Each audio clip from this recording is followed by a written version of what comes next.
Coach Painter, raise your hand. Ryan? Just kind of that burst right before halftime. How important was that? A game like this that was so low scoring, you go up 9. Yeah, anytime you could put a stretch together, scoring in a game like this, it's going to benefit you. I thought their inability to score the start of the second half and our ability to increase the lead at the end of the first half was really was big, especially how we played in that last 4 or 5 minutes of the game. We didn't give ourselves a chance. We fouled on free throws. We gave up offensive rebounds. We had a flagrant foul. We couldn't pass and catch a couple times, and so they got the game closer than it really needed to be. But those two stretches right there was, I thought were key in the game. Matt, we know over the years, throughout the time here, this is one of the best rivalries in college basketball when you think about it. That is 7 straight for your team now against IU. What does it say about your program, about your players, and how important this game is to them? Yeah, anytime you can play, your rival and compete and win, it's a big accomplishment. We've been able to string some games together, but it's the game's cyclical. It just is. We've also lost 4 or 5 times straight to IU before. Before that, we won 4 or 5 times straight. So things, they go in cycles, and it happens. We've actually, been on the uptick, with this one. But things can change quickly, and so you have to stay grounded and stay humble and just try to move to your next game. But proud of our guys. It's hard to win in Assembly Hall. It's hard to win this game, but obviously you have an advantage. Whenever you're at home, and that gives you a little bit of an advantage, but doesn't guarantee anything. Coach, it's the lowest shooting percentage by IU in 6 years. What were you? In 6 years? Yep.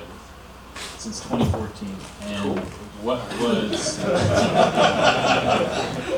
was clicking defensively tonight? Just trying to make it hard. We have a lot of respect for Trace Jackson Davis. He's a fabulous player. Why other people don't double him, I don't know. But we are going to double him. And so I recruited him, spent a lot of time trying to get him. Obviously didn't do a very good job of that.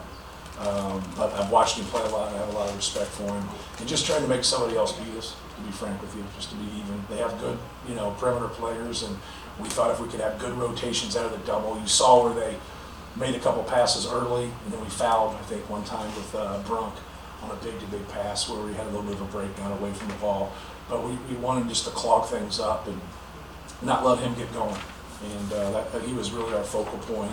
And then at the end, just taking up Devontae Green, his space, making him shoot tough shots.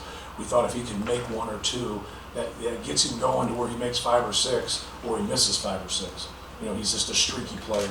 We've dealt with streaky guys that are on our team, and sometimes those makes hurt you, and sometimes those makes help you. But that's really what we were trying to do. And then not let Al Durham be a part of the game. Once again, he wasn't a part of the game, and really Green wasn't a part of the game, even though he has 11, but he did on 15 shots, and he's 3 for 14, and he has 4 turnovers, and Al Durham has 3 turnovers and in 2 points. So neither one of those guys were a part of the game there or here. So we wanted to double Trace, and we wanted to make it really hard on those two, and not giving anything to anybody else, but kind of let the chips fall where they may. And it's really the first time for us. We've struggled, we've been inconsistent from an offensive standpoint. And can we beat a good team when we don't shoot well or play well? And I thought we played a little bit better today. Obviously, we didn't shoot well, and sometimes people confuse the two. But I thought it was a good grinded out win, even though it was pretty hard to watch. But you guys are getting paid watching it, so you're doing a job. You had to be here. Not well enough, though. There you go. A couple of you guys are in here on your own. You obviously mentioned, doubling Trace and some of those. Yes. Obviously, before you guys actually had double, some of you guys did a good job of just denying the post to start with, right. getting good, sort of initial post defense there. Just what impressed you about your guys? Yeah, you get into it because it's just not something that we just do when we play Indiana. Like Jalen Smith and Oturo and Garza. It's just it's unbelievable. We have such good big guys in our league, but sometimes with those guys is that we get enamored with our double team instead of getting enamored with our post defense. So I thought we did a better job today of playing post. We just didn't want to double the whole game. We wanted to knock some things out, make it hard for him to catch it, play post defense, but also make it hard. Like, we doubled all their big guys. So we didn't, until the end where we played big for a couple of defensive possessions, and then we allowed Race Thompson to be one-on-one for like a possession. I still think, just trying to make them pass out of double teams, and then that was going to help us. But I thought our post defense was good tonight, and we had some good quick doubles. And that's when you play big. They keep their guys closer to you. When you stretch it out, it's a little bit harder, to do. And so you're just kind of picking your poison. The way the game started, it looked like it was going to go the other way just because of their ability to offensive rebound. They were so good to start the game offensive rebounds, and we couldn't keep them off the glass. So like now that makes me think like even though we're doubling them, they're getting a lot of opportunities, and we're just fortunate they didn't make us pay on some of those offensive rebounds to start the game. What changed in your rebounding after the first probably 7 or 8 minutes? I just thought I thought Indiana's effort was better than ours, and I thought it was really good after that 8-minute mark up until the last 3 or 4 minutes of the game. We gave up some offensive rebounds at that time. So I just thought our guys' ability to go get the basketball and battle against them and trying to hit them. Obviously, it's hard to watch the discipline or the lack thereof of boxing out during the game. It's hard because you watch the ball a lot. You watch the ball, you watch your action, you watch away from it. And so now it's hard to see 4 to 5 guys actually boxing out. And then all of a sudden they get the ball and you're like, you always assume it's his man who didn't box out. But then once you go back and watch tape, you realize sometimes it is, but other times it's not because he had to go over and help and you get into a rotation. So you just try to work on those things and try to rebound out of those rotations. Is there any particular reason a few of these games between Purdue and Indiana that they have been so ugly? I have no idea. We've had other ugly games. Personnel of the week. Yeah, we've had other ugly games outside of playing Indiana. We've proven that one. But that's part of basketball. Anytime you get into conference and you're playing in February and March, games normally get a little bit more grimy than they do earlier in the season because it means so much. The younger guys have realized how important it is to play hard and do your job and carry out your assignment. So you get lower scoring games as they go on. It's just the way it is, especially against quality opponents because we know each other. You know each other's tendencies. You've already played once. You watch every game on TV.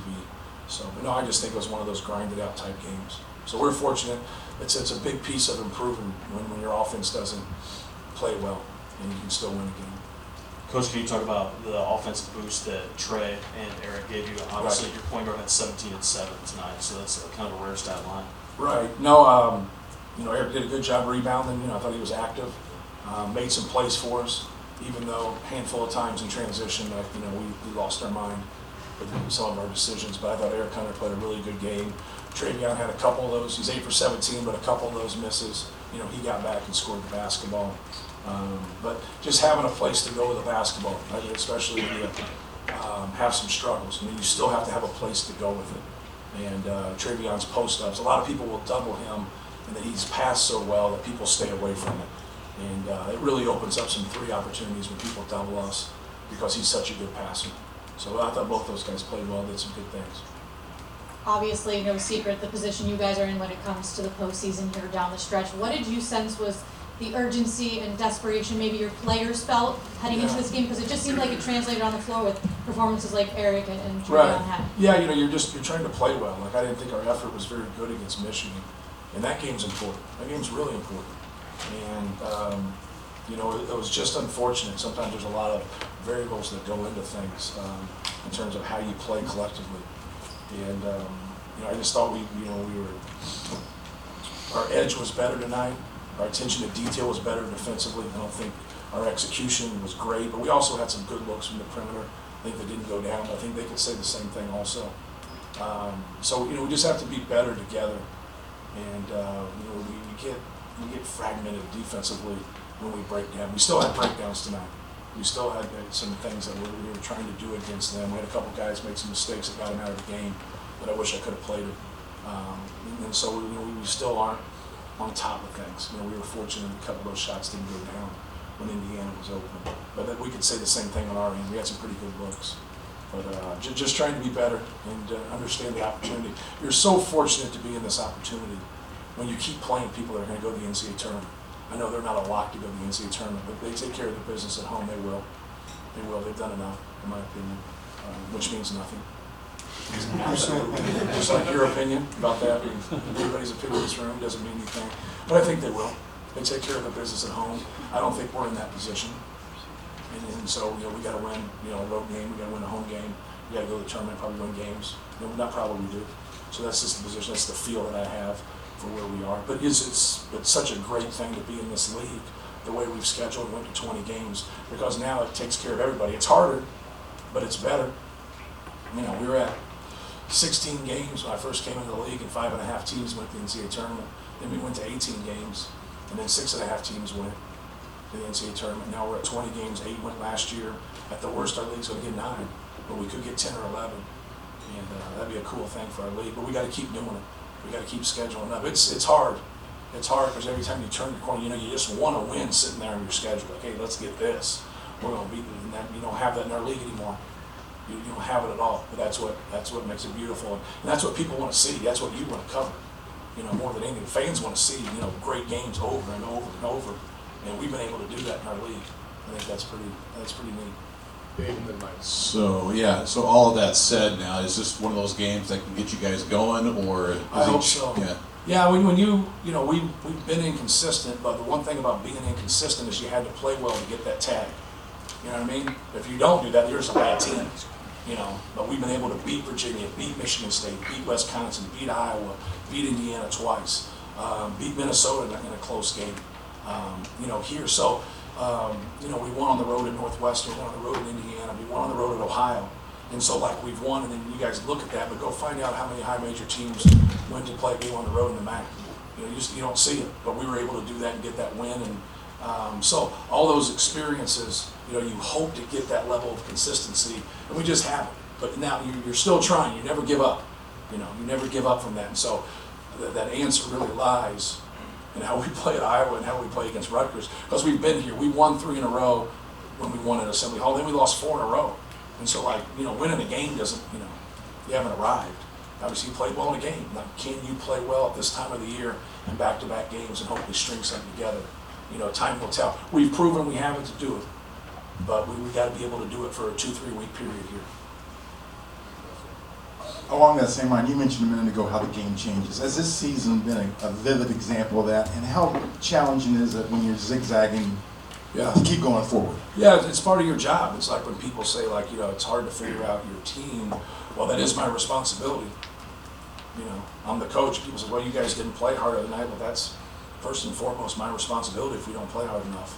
So to me, I try to, look within and see what I can do. I don't want to change the change. There's staples in the game that aren't going to change. Your effort and your attitude and your ability to rebound and take care of the basketball, those things aren't changing. You have to do those things. You have to be that way. You have to be positive about stuff. And I remain positive as long as their effort's great. I'm not real positive if somebody's going to outplay you or outscrap you. I get a little sideways. So that to me is it's a kind of a non-negotiable, and it's one of those things at Purdue is where we've hung our hat on. Sometimes we might not get this guy or get that guy. Doesn't mean we can't beat those teams. We can still play well together. And I think Butler through the years has proven that. I think Wisconsin through the years has proven that. And I think we've proven that. But at the end of the day, you can't rest on what's happened before. You got to take your team and mold them, and so hopefully we can piece those things together. And like I said earlier, we're in a great position, with all the opportunities. Let's just stay all night, Dustin. Where do you got it? That was a bad question. Compared to this, there's a lot of good answers. You actually mentioned Virginia. It seems like this team, and I might be off on this, but when it has to do one really big thing to win a game, when there's one central focus, it seems to get it done. Am I right on that? Number one, what is it about this team that if it has one key thing to focus on? I think we've played well in some big games, but I also think we've struggled in big games. And your preparation's always good. You always do your job. If this is a celebration for those guys, we're in trouble. This isn't a celebration. You move to the next game. You take a day off, you practice a couple days, and you get ready to play your next game. So that's where it lies. You don't ever give in or change your routine in terms of your preparation. You do everything in your power. If you played well tonight, you go up and watch film individually, you played poorly. You have to have that mindset of improvement and getting better. And so that's all we try to really emphasize. Each guy's a little bit different in terms of their experiences. And so, like, but by the end of the year, like, we play one defense. Like, it's not hard. It really isn't. It's hard to beat people, but you have to know what you're doing. Let them beat us when we stick together and do what we're supposed to. You know, if they beat us that way, then they beat us that way, then I got to make a change. And so I think that's the most important thing, is just that preparation. I'm done now. Thank you, guys.